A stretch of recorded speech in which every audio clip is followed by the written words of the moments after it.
Boss ने मुझे गांव की गंदगी में भटकने के लिए भेज दिया। मैम साहब, आप रिसर्च करने आई हैं, आपको गंदगी से क्या मतलब? पर मुझे बॉस की ये बात बिल्कुल अच्छी नहीं लगती। उन्होंने मुझे जबरदस्ती गांव में भेज दिया, जबकि उन्हें मालूम है कि मुझे गांव से सख्त नफरत है। I really hate the place.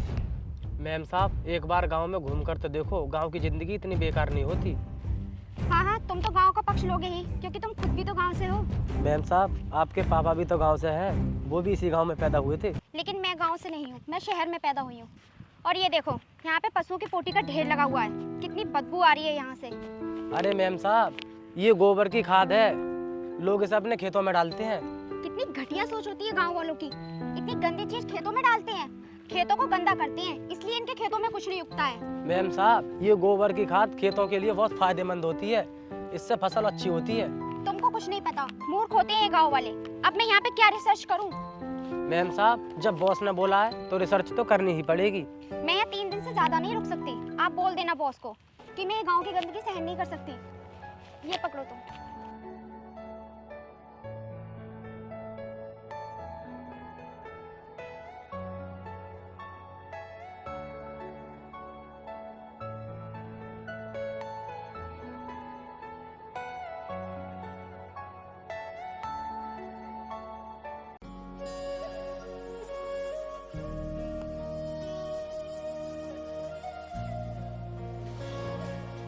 नमस्ते भैया। नमस्ते छोटे। ये बता, तेरा सिलेक्शन हो गया ना? नहीं भैया, इस बार भी नहीं हो पाया, 1 नंबर से रह गया। मेरिट 95 पर लगी थी, वरना हो जाता। चल कोई बात नहीं छोटे, उदास मत हो। इस बार नहीं हुआ तो अगली बार जरूर हो जाएगा। अगर छोटे 1 नंबर की ही बात थी तो कुछ पैसे ले देकर व्यवस्था कर लेता। नहीं भैया, पैसों का नाम मेरे सामने मत लेना। अगर पैसे देकर मुझे इनकम टैक्स ऑफिसर बनना ही होता तो मैं कब का बन चुका होता, लेकिन मुझे अपनी मेहनत से ही इनकम टैक्स ऑफिसर बनना है। देख छोटे, ये कलयुग चल रहा है, ईमानदारी का ज़माना नहीं है। पढ़े लिखे होशियार लड़के आज रोड पर घूम रहे हैं और अमीर लोग पैसे देकर अपने लड़कों को सेलेक्ट करा देते हैं। भैया मुझे कोई फर्क नहीं पड़ता, अगर मेरी किस्मत में है इनकम टैक्स ऑफिसर बनना तो मैं जरूर बनूंगा, वरना इनकम टैक्स ऑफिसर बनने का सपना मेरा सपना ही रह जाएगा। देख छोटे, तू इतनी जल्दी हार मत मान, तेरा सपना कभी नहीं टूटेगा। तू मेहनत कर, एक दिन जरूर कामयाब होगा। नहीं भैया, अब मेरे पास एक ही अटेम्प्ट बचा है और अब मुझे कोचिंग करने के लिए शहर जाना होगा। चल ठीक है छोटे, तू शहर चला जा और तुझे जितने भी पैसों की जरूरत पड़ेगी मैं तुझे टाइम से भिजवा दिया करूँगा। थैंक यू भैया, मैं 2 दिन के बाद शहर निकल जाऊंगा।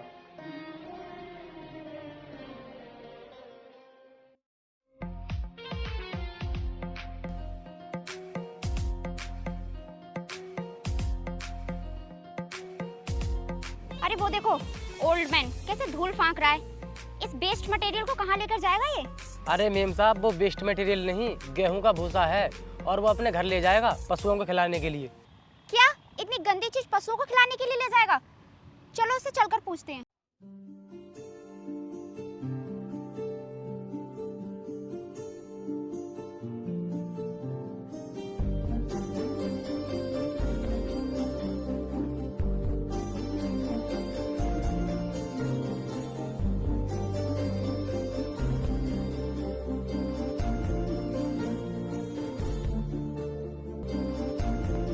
हे old man, what are you doing here?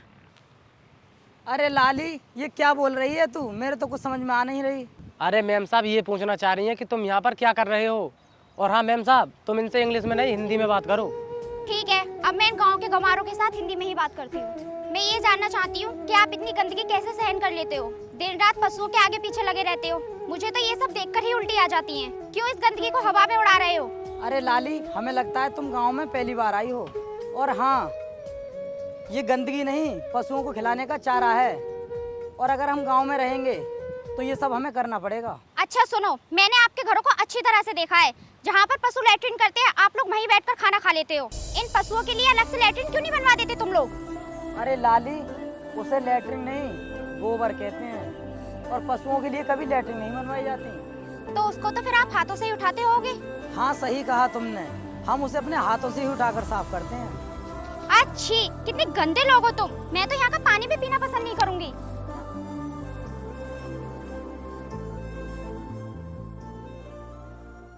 अरे भैया, आप जाकर खाना खा लो, ये भूसा मैं इकट्ठा कर दूंगा।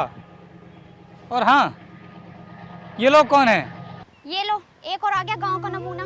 छोटे, ये शहरी लोग हैं और ये मैडम गांव में घूमने आई हैं। अच्छा, हाँ तो मैडम कैसा लगा आपको हमारा ये गांव? बिल्कुल बेकार है आपका गांव, और आपके गांव के लोग बहुत गरीब हैं। क्यों, आपसे किसी ने आटा मांग लिया क्या मैम साहब? क्या बकवास कर रहे हो तुम? मेरे कहने का मतलब ये है कि तुम्हारे गांव के लोग बहुत गंदे और लीचड़ हैं। मैं तो ऐसे गांव में एक पल भी रुकना पसंद नहीं करूंगी। हाँ तो मत रुको, अभी निकल जाओ। आपको बुलाया किसने है? अब तुम अपनी हद पार कर रहे हो, अपनी औकात में रह के बात करो। मैम साहब चलो निकलते हैं, इन लोगों से पंगा मत लो। अरे तुम डरते होगे इन गांव के गंवारों से, पर मैं नहीं डरने वाली। गांव के गंवारों की यही तो पहचान होती है, 2-4 अक्षर पढ़ लेते हैं तो अपने आप को कलेक्टर समझने लगते हैं। मेरी बात सुनो शहरी टमटम, तुम्हारी डिक्शनरी में इतने शब्द नहीं होंगे जितनी मैं किताबें पढ़ चुका हूँ। छोटे, ऐसे नहीं बोलते हैं। हम भी तो जाने जरा, इस गांव के देसी नमूने ने कितनी किताबें पढ़ी हैं। मैडम, पिछले 5 सालों से इनकम टैक्स ऑफिसर बनने की तैयारी कर रहा हूँ। हर बार 1 या 2 नंबर से रह जाता हूँ। ये देखो, ये बनेंगे इनकम टैक्स ऑफिसर। इन्हें ये तो तमीज होती नहीं कि स्कूल कैसे जाया जाता है। सुबह बिस्तर से उठे और गंदा झोला लिया और चल दिए स्कूल। होठों पर लिपस्टिक लगाई, बाल खोल लिए और आधे अधूरे कपड़े पहनकर चल देती हो कॉलेज। यही पता नहीं चलता है कि कॉलेज जा रही हो या अपनी सुंदरता का मुजरा दिखाने जा रही हो। You guys have no right to speak like this about the girls of the city. You are an educated cowherd living in a city. You also have no right to insult the people of the village. अरे ये लड़का मेरी कब से बेइज्जती किए जा रहा है और तुम कुछ नहीं बोल रहे हो। अरे मैम साहब मैंने तो आपको पहले ही मना किया था कि इन लोगों से पंगा मत लो, पर आपने इनको गवार समझकर बहुत बड़ी गलती कर दी। देखो कैसी धड़ाधड़ इंग्लिश बोल रहा है। अरे मैम साहब, आज के बाद गांव में रहने वाले किसी भी व्यक्ति को गवार समझने की भूल मत करना। तुझे तो मैं सबक सिखा के रहूंगी, स्टूपिड। अरे मैम साहब, अपनी अंग्रेजी पर इतना मत इतराओ, मुझे और भी भाषाएं आती हैं। अगर दूसरी भाषा में कुछ बोल दिया ना, तो जब उसका हिंदी अनुवाद कराओगी ना, तो शर्म से डूब जाओगी। आज तुम्हें जितना भौंकना है भौंक लो। तुम्हारा ऐसा इलाज करवाऊंगी ना कि शहरी लोगों से उलझने से पहले 10 बार सोचोगे। मैडम, किसी से उलझने का टाइम मेरे पास नहीं है, मैं सिर्फ अपनी पढ़ाई पर फोकस करता हूँ। मेरी बात सुन गवार, तू कभी इनकम टैक्स ऑफिसर नहीं बन पाएगा। तू गांव का गवार है, गवार ही रहेगा। सुन लाली, हम देसी बेशक हैं लेकिन गवार नहीं। और सुनो मैडम, अब तक तो इनकम टैक्स ऑफिसर बनना मेरा सिर्फ एक सपना था, और अब मेरी जिद है, मेरा जुनून है। अपना एड्रेस देकर जाओ, और इनकम टैक्स ऑफिसर बनने के बाद पहली मुलाकात सिर्फ तुमसे ही होगी। इतना कॉन्फिडेंस? ये लो मेरा कार्ड, मुझे इंतजार रहेगा उस दिन का।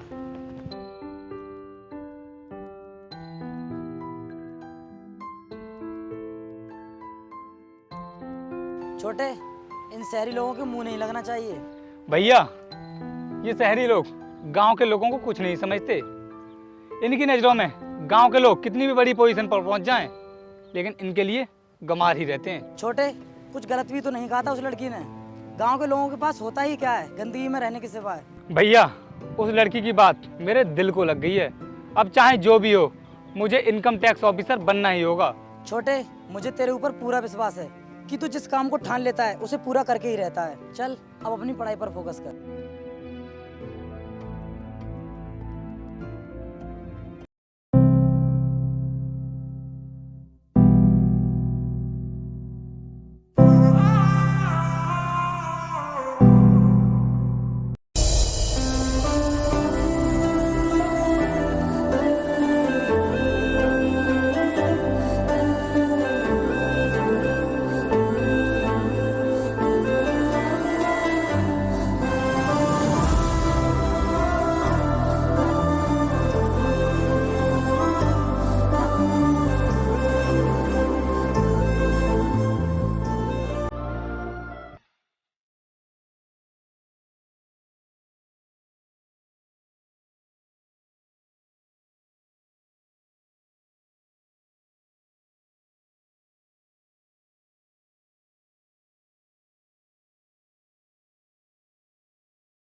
ये लो भाई, सभी लोग अपना मुंह मीठा करो, क्योंकि आज मेरा छोटा भाई रोहितास इनकम टैक्स ऑफिसर बनकर घर लौट रहा है। ये लो। अरे ये तो बहुत खुशी की बात है, तुम्हारे भाई ने पूरे गांव का नाम रोशन कर दिया है। हम गांव वालों का सीना गर्व से चौड़ा कर दिया है। ये मिठाई तो हम जरूर खाएंगे। लेकिन आपके भाई कब आ रहे हैं? वो थोड़ी देर में आने ही वाला है।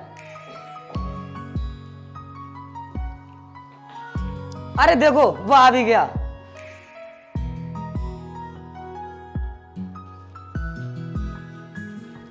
छोटे, आज मैं बहुत खुश हूँ। ला बैग दे मुझे। बधाई हो भाई, आपने पूरे गांव का नाम रोशन किया है। ये ले छोटे, अपना मुंह मीठा कर। छोटे, तुझे कोई दिक्कत तो नहीं हुई आने में? अरे भैया, आपका आशीर्वाद मेरे साथ था तो मुझे क्या दिक्कत हो सकती थी। ठीक है, अब तू ये बता, अपनी ड्यूटी कब से ज्वाइन कर रहा है? भैया, मैं ड्यूटी ज्वाइन करने से पहले एक बार उस लड़की से मिलना चाहता हूँ जिसने मुझसे कहा था कि तुम कभी इनकम टैक्स ऑफिसर नहीं बन पाओगे। अरे छोटे, कोई बात नहीं, तू भूल जा उन बातों को। नहीं भैया, मैं एक बार उसे उसी की भाषा में जवाब देना चाहता हूँ। ठीक है, जैसी तेरी मर्जी। ये लीजिए, और मेरा गमछा मुझे लाकर दे दीजिए। चलो छोटे। ठीक है भैया, मैं जय को अपने साथ लेकर जाता हूँ।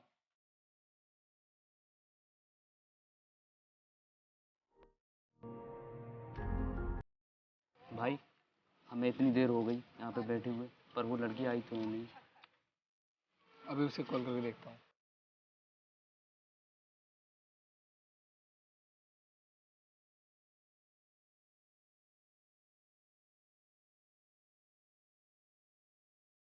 अरे मैडम, क्या हुआ?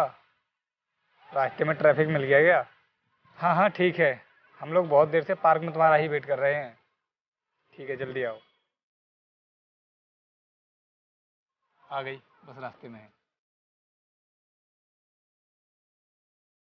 हाँ बोलो, क्यों बुलाया तुमने मुझे यहाँ? क्योंकि तुमने मुझसे 1 साल पहले ये कहा था कि मैं इनकम टैक्स ऑफिसर बनकर ही तुमसे मिलूंगा, और तुम्हारा हुलिया देखकर नहीं लगता कि तुम बन गए होगे। चलो कोई बात नहीं, मैंने तुम्हें माफ किया, अब जाओ यहाँ से। अपनी अकड़ को अपनी जेब में रख और मेरी बात सुन। अब तेरे सामने कोई गवार नहीं बल्कि एक इनकम टैक्स ऑफिसर खड़ा है। और बेटा, तुम शहरी लड़कियां हम गांव वालों को समझती ही क्या हो कि हम अपनी ज़िंदगी में कुछ नहीं कर सकते। बेटा, अगर हम गांव वाले किसी भी चीज़ को करने की ठान लें तो कोई भी चीज़ हमसे बच नहीं पाई है। क्या तुम इनकम टैक्स ऑफिसर बन गए? सही सुना तूने। लेकिन मैंने ये कभी नहीं सोचा था कि तुम इनकम टैक्स ऑफिसर बन जाओगे। बेटा, तुम शहरी लड़कियों की ना एक ही प्रॉब्लम होती है कि तुम गांव के लोगों को उनके कपड़ों से और उनके रहन सहन से जज करती हो। और वैसे मेरी तुमसे कोई दुश्मनी नहीं है, मैं तो सिर्फ तुम्हें ये समझाने के लिए आया हूँ कि गांव के लोगों के बारे में तुम्हारी ये सोच है उसको बदलो। गांव के लोग अपने स्तर से जीवन जीते हैं, ये झूठी शान का दिखावा नहीं करते। देखो, मुझे माफ कर दो, मैं गांव के बारे में बहुत गलत सोचती थी, क्योंकि मैं कभी गांव में रही नहीं, इसलिए। और हाँ, मेरा मकसद तुम्हारी इंसल्ट करना नहीं बल्कि तुम्हारी गंदी सोच को बदलना है जो तुमने गांव के प्रति अपने दिमाग में बैठा रखी है। और आज मैं तुमसे उसी तरह मिलने आया हूँ जिस तरह मैं पहले रहता था, क्योंकि हम ना कभी अपनी औकात नहीं भूलते। और हाँ, अब तुमसे मैं लास्ट में सिर्फ इतना ही कहना चाहता हूँ कि मैं देसी हूँ, गवार नहीं। चलता हूँ अब। रुको, देखो, मैं तुम्हारी बातों से इम्प्रेस हो गई हूँ। I love you. नहीं मैडम, मैं ऐसी लड़की से प्यार नहीं कर सकता जिसको गोबर और पोटी में अंतर नहीं पता हो। क्या कहती हो तुम कि तुम गांव के लोग पशुओं की टट्टी के पास में बैठकर खाना खाते हो? अरे हाँ, हमें उनके पास में बैठकर रोटी खाना पसंद है, इसलिए हम रोटी खाते हैं। इसलिए तुम्हारा और हमारा कोई मेल नहीं। चलता हूँ, राम राम। तू चंडीगढ़ की रानी, मैं गामा का देसी छोरा, माटी में रुलदा हंडेगा रंग तेरा गोरा। सो हे गाइस, कैसी लगी आपको ये वीडियो कमेंट करके जरूर बताना। और हाँ, जिसने अभी तक वीडियो को लाइक नहीं किया है जल्दी से लाइक कर दो। आपके लाइक करने से हमें काफ़ी ज़्यादा मोटिवेशन मिलती है, काफ़ी ज़्यादा प्रोत्साहित होते हैं हम लोग और भी ज़्यादा वीडियो बनाने के लिए, अच्छी अच्छी वीडियो बनाने के लिए। तो इसलिए जल्दी से अभी कभी लाइक कर दो। और हाँ, जो लोग हमारे इस चैनल पर नए जुड़े हैं सब्सक्राइब कर लेना, यहाँ पर बेल आइकन भी दिया हुआ है, उसे भी दबा देना। और जिस किसी को भी आप में से मुझसे डायरेक्टली बात करनी है तो आप मुझे इंस्टाग्राम पर फॉलो कर सकते हैं। मेरा यूजर नेम वीडियो को डिस्क्रिप्शन में दिया हुआ है, जल्दी जाओ और फॉलो करो। तो मिलते हैं नेक्स्ट वीडियो में, तब तक के लिए जय हिंद, जय भारत।